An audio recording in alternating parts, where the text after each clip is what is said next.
What we want to do with the Assad Group is just develop a team that is known for their integrity, for working hard and supporting their clients and just giving the best level of service, because that's what clients want. Hi, I'm Kim Assad with Compass Real Estate. I've lived in Texas since I was 11 years old, and we've lived in Grapevine since 2002. Grapevine is a great area to live in. We love the downtown area. It's like an old Western movie with log cabins. It's known as the Christmas capital of Texas, and we're really proud of our city. We love living here. Our kids grew up in the school district, Grapevine Colleyville ISD. We love their education and have been proud of just the relationships and friendships they've made in the community here. There's been all walks of life, from lots of stay-at-home moms to working parents that do a lot of volunteering for the schools.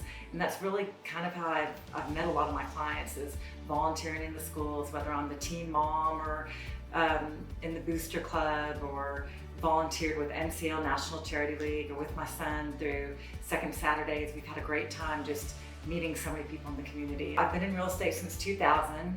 I'm actually a civil engineer by degree, married a civil engineer, and then I got my real estate license back in 2000 and just have loved it ever since, because I love working with people and just the relationship. Real estate is really a relationship business. It's about developing relationships, somebody that trusts you, and that we can help them accomplish their real estate goals. I was a broker on my own before, and I joined Compass because I just love the image and the support that I have with Compass. I mean, our ads look so professional, our listings look so desirable, and it just helps the client out because I can get their homes sold faster. But I have the Assad Group under Compass. I've grown that with 2 agents initially that have been great agents, and then now my family's even joined. So my husband, who joined Compass about a year ago, and then now my son.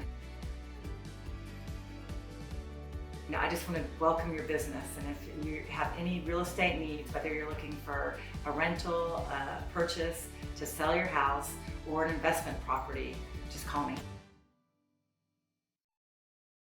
Hello, Mustang Nation. Welcome to Week 9 of the Coach Mike Alexander Show. Team 103 season. Special thanks to Kim Assad and Compass for sponsoring us. So alongside Coach Mike Alexander, I'm Matt Carnes, Grapevine Booster. We're here at Mesa Mexican Grill. Thanks to Mike Easley and his crew for hosting us here tonight. We got a house full of Mustangs. Let's hear it for the Mustangs here tonight in Mesa. And now, let's hear it for your district champion, Grapevine Mustangs. As I said, alongside me, head coach Mike Alexander of Grapevine Mustangs. And, Coach, I know how much you like gold footballs. Congratulations on another gold football. 3 in a row, Matt. Bingo. Love that. For those of you wondering why Coach Alexander is supporting his ref jersey tonight, it's Halloween, so happy Halloween. And I missed the memo about dressing up, so sorry about that. And I know how much you love referees, so we're gonna we're gonna give them at least a little bit of love. A peace offering, a little bit, you know. Got to have an olive branch somewhere, right? That's right. That's right. Well, let's talk about the game this week. You got the district championship, obviously, so you beat undefeated Arlington Heights 28-7, imposed your will from the beginning, all night long. It was all Mustangs. Started late, but tell me your thoughts as that game in the evening is progressing. Well, you know, we got some of our captains here, and they're going to come up later and go take us through some highlights, and everybody will be able to see. But you know, all week in practice, we really challenged our team. And I told them time and time again, we need a bunch of tough guys this week. You know, Arlington Heights was a very physical football team. They had a very, very strong rushing attack, a lot of 2 tights, 2 backs, you know, wanting to run downhill with some big running backs. And so we knew that it was going to be one of those games.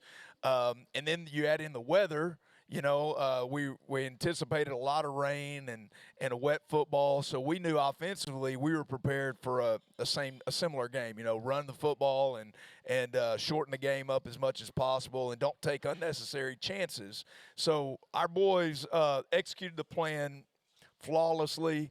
You know, Arlington Heights is a good football team, and they practice too, and they made some plays on both sides of the ball. But by and large, I mean, the Mustangs showed up and took control of the game from start to finish. As the game progressed, you're up 14-0 after 1. So offensively, it looks like you're just kind of imposing your will. A lot of press, a lot of people knew about the running back over there. Of course, Parker's no surprise on the Grapevine side. He just exploded and had a great night and had 260 yards. We'll talk to him in a little while. But it seemed like the game really turned finally in your favor after the strip from Drew Nelson to get that ball back in the Mustangs' hands. Yeah, I mean, Drew played well from the very beginning. You know, Drew got asked to do some things a little different this week. You know, normally he's off the ball playing safety. This week, because of their two tight end sets, we had him and Dalton Knapp up on the line of scrimmage, being physical with the tight ends and the running backs, and taking on blocks behind the line of scrimmage. And between that, our linebackers fitting downhill fast, our defensive line being active and physical, you know, there wasn't a whole lot of running room in there. And so can't say enough about Coach Annell and the defensive staff and the game plan that they put together. Just, you know, proud coach right now. Well, and as you should be, the morning started off with the Earl brothers giving us a good lesson and kind of talking about how they're going to be challenged. I mean, life is not tough. We know that coming in. The Mustangs defense especially this year, I mean, boy, you talk about some hitters. They have not shown any hesitant to hit, and they just showed it one more time. Yeah. You know, me and Coach Ann will talk a lot during the week about the plan, and, you know, after lunch we usually spend about an hour together in the afternoon going back and looking at practice, and sometimes it doesn't look that good in practice, I'll be honest with you, okay? But one thing that Coach Annell and I both always go back to is we believe that when the lights come on, you know, if we can just teach our guys what to do during the week, once the lights come on and it's game night, they're going to play their tails off, and they're going to be physical at the point of attack, and they were this week for sure. They've done it from first play of the season and continue on, so it's been fun to watch. Got a little change on the DNA plan this week. Yeah. Tell us about the DNA program. So, man, Matt, every weekend we sit down as a coaching staff, and first thing we do is we, you know, we remind ourselves what our DNA is as coaches, and then we start trying to marry up, you know, certain players that exhibited these traits, you know, during the course of the week and in the game. And this week, there was no shortage of candidates. And, you know, when we first started the list off, I think, you know, we started off with like 15 to 18 guys. You know, that's a lot. You know, we have 6 DNA traits. And you know, it's one of those things as a coach, I couldn't narrow that down, because I'm telling you, we had 18 sure enough guys that deserved to be sitting right here and talking about the DNA award. And so what I decided to do with our coaching staff is we have decided that for the district championship game versus Arlington Heights, that the DNA players of the week is Team 103. We gave it to the whole group, and they've earned it. They earn everything every day, and I'm so proud of them. As you should be. Well, the final score is 28-7. Arlington Heights came in undefeated. They're now 7-1.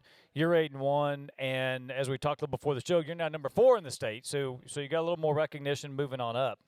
We're going to have the team captains come talk about the game. Are we ready for the highlights here? I think we are. Let's bring up our defensive captains first. All right. Latham Way and Drew Nelson.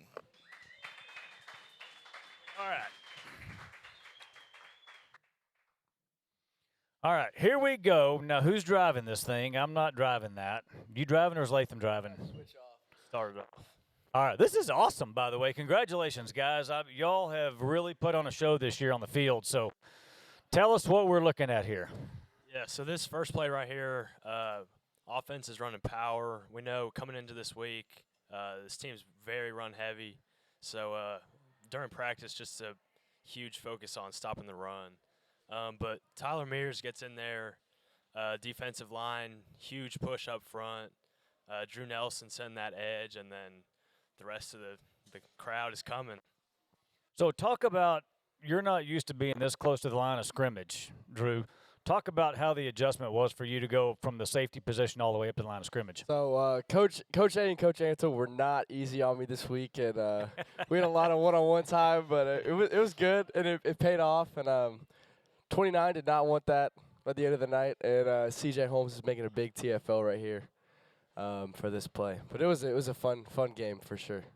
getting to be physical. All right. What else we got going here? So right there, that's Major Hecht. He's just filling his gap. He's playing a high safety right there. His job's that C gap right there. He's coming down, reading it. Our D line, that's Devin Thomas right there, who keeps his outside shoulder free, gets in on the play. It's always Latham good to see Spilling. a lot of red shirts, too. There's a lot of red around that ball. Yes, sir. So all week, our goal was stop the run. As you can see, like we're in the heavy package. Coach Anto was trying to get them out of the heavy package so they could be in more of our base stuff. Right there, that's Tyler doing what he's coached to do, just filling that gap. They say when you see that hole open up, Tyler can fit it like a bullet, and he comes down and he strokes that running back real good. Coach pointed out earlier you stayed outside and just left it. It's like parting the Red Seas there. Yes, sir. Thank you.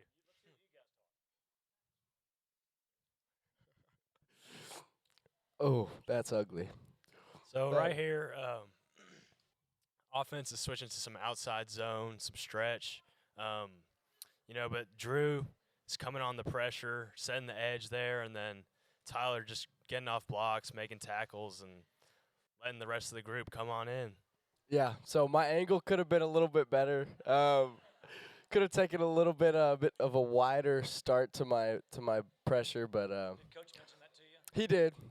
But it's okay. We got it fixed. It won't happen again. See right there, all the linebackers doing their job, spilling, playing real hard all night. So starting off, our main goal was get them out of their main run-heavy offense. So after they learned they couldn't run the ball, about second quarter, they switched up to more spread. They even ran some trips, and we got back into our just base defense, what we always run. So like right here, right what Latham was saying, it's a spread, which means it's more of the faster personnel that our safeties and our corners can capitalize on, like man coverage. So right here is Hunter Lasher playing some nice coverage, running the hip. It's something we practice every day, and he gets that ball out. It was a great play downfield.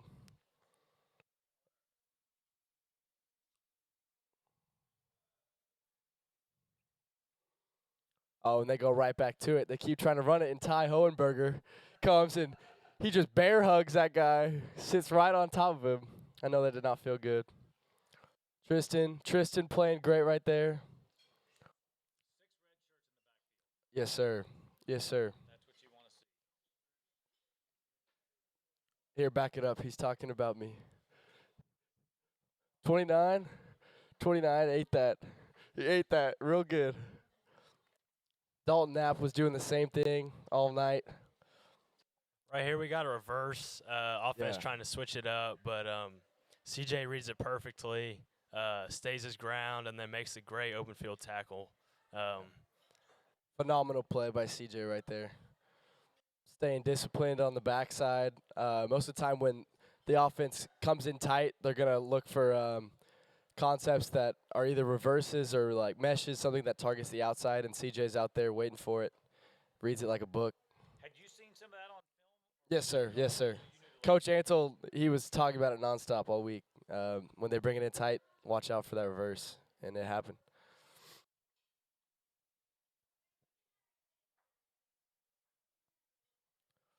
And then right here, this is outside pressure. I come off the edge, and Tristan and Tyler ready for in the inside. But all night, as soon as they got out of the heavy package, Coach Anto was able to open up that tool belt, as our coaches talk about. When an offense is spread out like that, there's a lot more the defense can do to mess with them a little bit.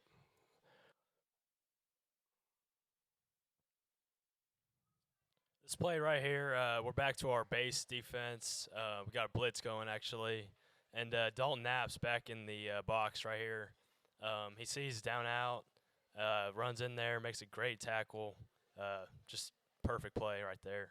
Yeah, all week Dalton Knapp was working that in practice. Latham not taking enough credit. He was coaching him up. Coach Ansel was coaching him up, and when the moment called, he executed perfectly. So this last play here, 4th down, big play. We're blitzing, we're coming, and the back actually checks out, starts out in the backfield, and then motions out to empty. We're man out here in the back playing coverage, so I got to bump Hunter. We communicate that, and then just clamp down. Yeah, great job right here by Latham and Major, seeing the running back come out and they push him off, and everybody's covered. Great defense. No, sir, I wanted to hit that guy. He was talking smack all night.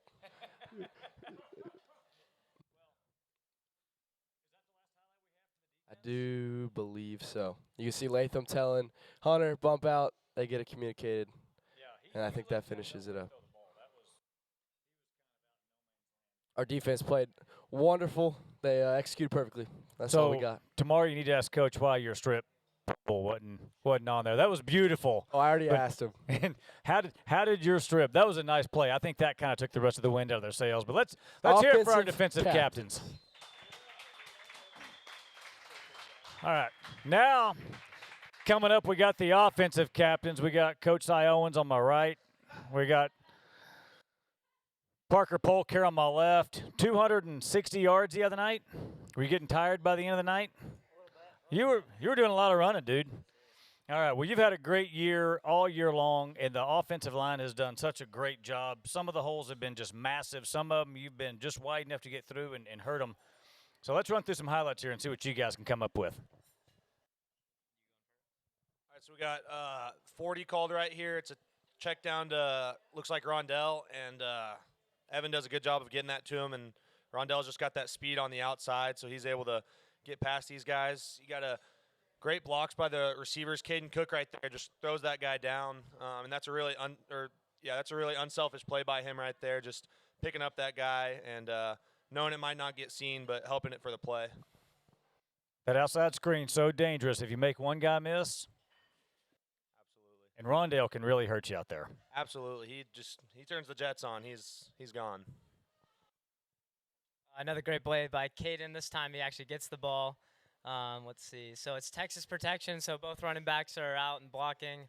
Caden makes a great catch and gets the first down. Ball security. The ball was coming out a little bit. Coach A was definitely not happy about that, and I was yelling too. But yeah, it wasn't great. But he got the first down, so that's all that matters.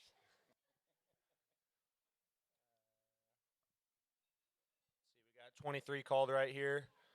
Oh, that's a pitch outside. Yeah, that was 31 actually. It should be 31. So it's pack right 31. Evan makes a good read. It's a quick pull and pitch because the guy's coming off the edge. So he does a great job getting the pitch out really quick and letting Rondell use his speed. Right here, another one of those things you don't see all the time or notice, but Max Livingston here is it doesn't go to our side, but he gets off his D lineman after blocking him and comes up and just looks for extra work. He's doing a great job all night of always just looking for that extra work and never quitting till the whistle's blown.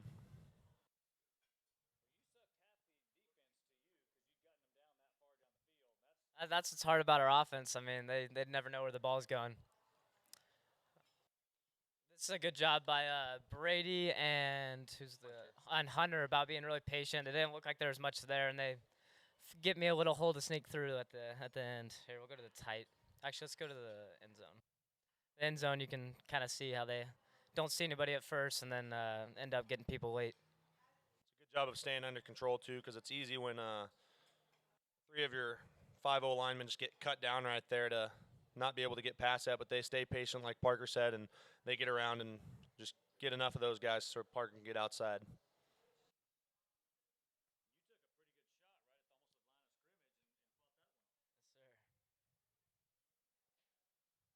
This is power again. We were in power at them all night. They could not stop it. Our guards did really well. This is Hunter again pulling around. Does a great job finding work, and I just hit the huge hole that there was. Yeah, we'll get to one in a second where I get caught a little bit. Not ready for that one, but we'll watch the end zone, watch Hunter pull around here from the right side and find some work.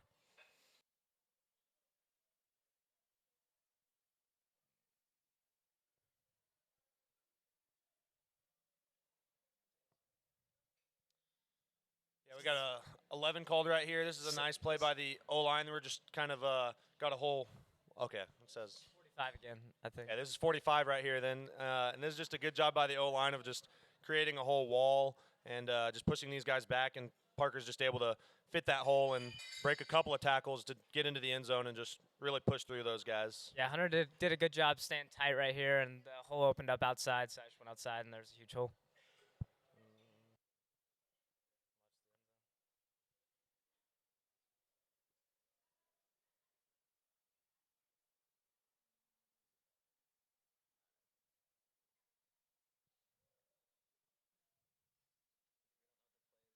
Okay, this is 30, and Evan makes a good read. He gets a give read, so he gave to Reed, and Reed did the rest. He actually hurdles the guy at the end here, almost stays up. So really strong run by Reed, breaking a tackle at the beginning there. Reed was running very determined on Friday, breaking tackles all over the place. The O-line here, we're just zoning to the right. One thing I like about a lot of these plays I'm seeing here is, in addition of just running down the field, there's just a whole wall of red jerseys pushing back the white jerseys. And that's always good to see when we're pushing them off the line of scrimmage. The backs can get at least 5 yards, which is great, but then Reed just takes it here for another 20 and gets past that guy too. Max and Hunter had a great double team right there, it looks like. Another one where Max is just, he's working his hardest. He's sprinting down the field, giving that little bit of extra that gives us an even better chance than we would have had. Oh, this is 31, so another give read. Again, the line did a good job getting their blocks, and the hole opened up outside, and there was just no one there, so, yeah. Yeah, good job. Good block by Hank there. We'll go to the end zone so you can see the blocks.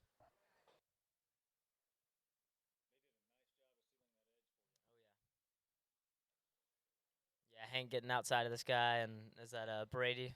Brady finishing him.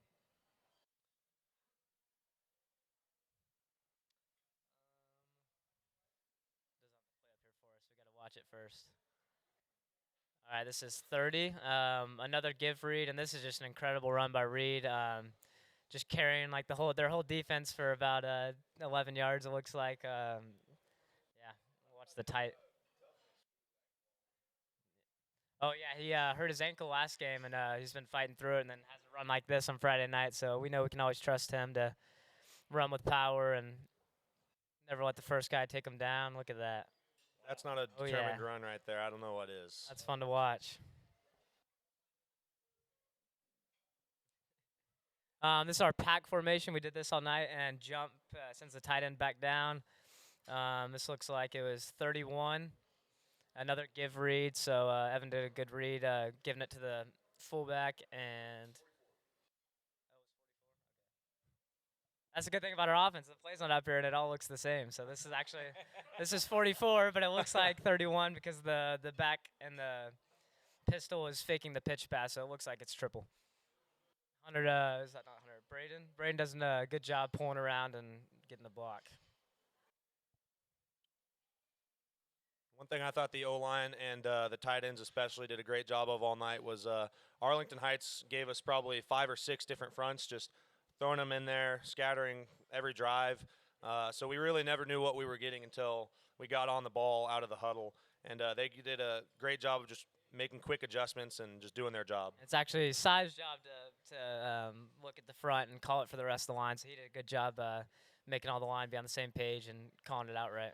You don't even get touched till the safety. I know. That's pretty nice with this line. Yeah. Yeah, a little bit. 45. Oh, this isn't good. So pretty much all this play shows is that I'm slow. But another great job by Hunter. We running backs all week just tried to be a little more patient. So I waited for Hunter to make his block, and then no one touches me, and then I get caught. So that's pretty much all this play shows. But great great blocking up front. This was one of my favorite plays in the game because as I got down to the next huddle by the end zone, I started to say something, and Parker wasn't having it. He, right as I got up, I looked at everyone. Was like, "Shut up! We're about to score. We're not gonna." We'll talk about that play in film. I'll get clowned for that, but I just thought we were definitely scoring as I saw you going down there. I mean, yeah. the O-line created making a Cy hole run so big, more. Coach DeBest could have scored. So Here, we'll watch the end zone. You can see how big the hole was. Right as I got up, Caden Cook did a great job. You'll see him coming from the left side of the screen, running down, trying to get a block. So right as I got up, I looked at him and was like, "Just don't say anything. Shut up." hey, in all reality, though, he was right there. I was like, "Oh." That's a tough run. I mean, if you look at this at the beginning, if you're playing running back here, there's a lot of scattered players. It's hard to see what's happening, and he reads it perfectly, gets right through that hole, and makes a huge play here.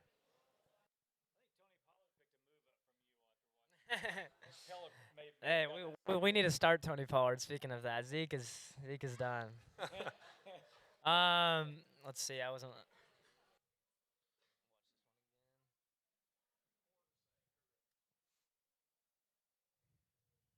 45 again, another power. They just couldn't stop it, kept running down their throat, and our line did a good job blocking. Hunter did 47. So it's Hank coming around. Hank came around and got the linebacker, and another good play. One thing I love about this offense is that there's just so many moving parts. So even if you don't have a man for everybody to block, there's guys like 16 there, even just one step going out, seeing Rondell on the flats there, and they'll miss because they're not able to get back in time. Do you feel like the defense is on their heels a lot just because they don't know what to do? Absolutely. I think best formation in football right absolutely. here. Victory formation. Victory formation. There we go. Good way to end the night right there. The district championship. Neil by Evan Baum. Just textbook Neil. Textbook Neil. Victory formation. Well, that's good stuff, man. You guys are fun. So Matt, All right. the boys did a good job, but I will say that one thing that I think gets overlooked a lot when you're watching our offense is the tight end play, the play of Brady and Hank. Oh, they're incredible. I mean, these guys, they do so much in, whether it's kicking out on power, which we saw a lot, whether it's pulling on counter, whether it's having to decipher to go inside or outside of defensive end when we're running triple option. They have a lot on their plate there, and their position coaches, Coach DeBest, which, add another layer of intensity to that. But they do a fantastic job, and they really make our offense go. And with them, along with them and Cy and the boys up front, it's a great combination. They do a great job for us. Well, and as soon as you decide we're going to watch what they're doing and fight the blocks off, they'll just go out and catch a pass, and it's just another tool you got in the offense. That's awesome. Right. All right, so district champs were 8-1 overall. Playoffs coming up. You got one more game Friday night, Farrington Field. Tell us about Trimble Tech and what we're looking for there. Man, I really do have a lot of respect for the new coach at Trimble Tech. He took over this summer, had 20-something kids in the program when he took over. They have canceled on us the past 2 years. We're going to play this Friday. They even have a freshman team for our freshman team to play. And they're doing a good job. I mean, we turn the video on, and defensively, you can tell they have a good plan. They have their kids in the right position. They're coaching them well. Offensively, they're doing a number of things from under center to the shotgun. They are, they're a growing program, but we got a job to do, and we're going to go out and finish the district season, with a W, and that's the plan, and that's what we're going to prepare for this week. And also at the same time, the plan would be, if we can, to get some of our starters off the field as early as possible so we can get rested up and allow some of our twos and threes to get some much needed and deserved playing time that I want to help them out with. Well, good. Well, that'll be Friday night, 7 o'clock, Farrington Field. Any word on who we got for Breakfast Champions this week? Man, that's a great question. I got a lot of stuff on my mind, and I'm not 100% sure. I remember. We'll be there. No, we got Ross Evans. That's who we got right here. Yeah, Ross is our speaker this week. There we go. Yep, that's right. Like you said, got on his mind, but it's there. So that'll be 7 o'clock, Breakfast of Champions in the field house. Men bring breakfast. Don't forget, last week's was incredible. If you were there, you know what a great message that John and Guy Earl brought. Thanks again to them. It's good to see them back in the field house, by the way. So that's 7 o'clock. Next week we'll be at Texas Gun Experience. Anything else we need to cover before we sign off here? No, just super proud of our team. You know, we've got 60 guys on the roster. They all are pouring their heart and soul into this thing, and they got big dreams and big vision. And you know, we're just going to take this thing 1 week at a time. Men of the community, if you have been at Breakfast of Champions and hear them go through their DNA, it's worth it just to come hear the team when they recite what they're working on with their DNA, and that is going to affect and be a part of their whole life when they learn how to engage that in their lives. So if you can make it Friday morning, 7 o'clock, it's worth being there. Next week, we're at Texas Gun Experience. Want to give another. Let's hear it again for Mesa Mexican Grill and Mike Easley. Thanks for hosting us tonight. Special thanks to Davis and Zach and the team for coming, and everybody who was part of this one. We'll see you next week.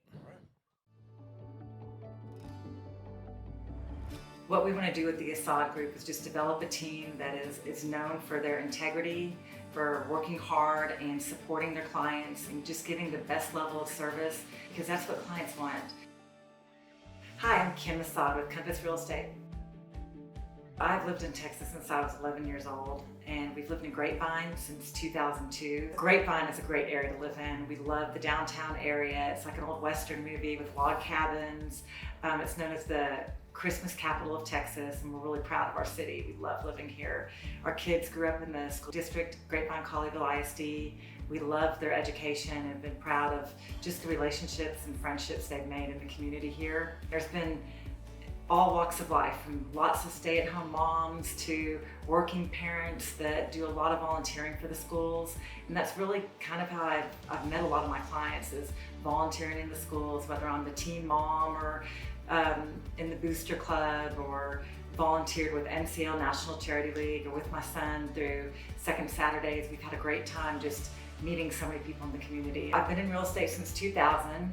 I'm actually a civil engineer by degree, married a civil engineer, and then I got my real estate license back in 2000 and just have loved it ever since, because I love working with people and just the relationship. Real estate is really a relationship business. It's about developing relationships, somebody that trusts you, and that we can help them accomplish their real estate goals. I was a broker on my own before, and I joined Compass because I just love the image and the support that I have of Compass. I mean, our ads look so professional, our listings look so desirable, and it just helps the client out because I can get their homes sold faster. But I have the Assad Group under Compass.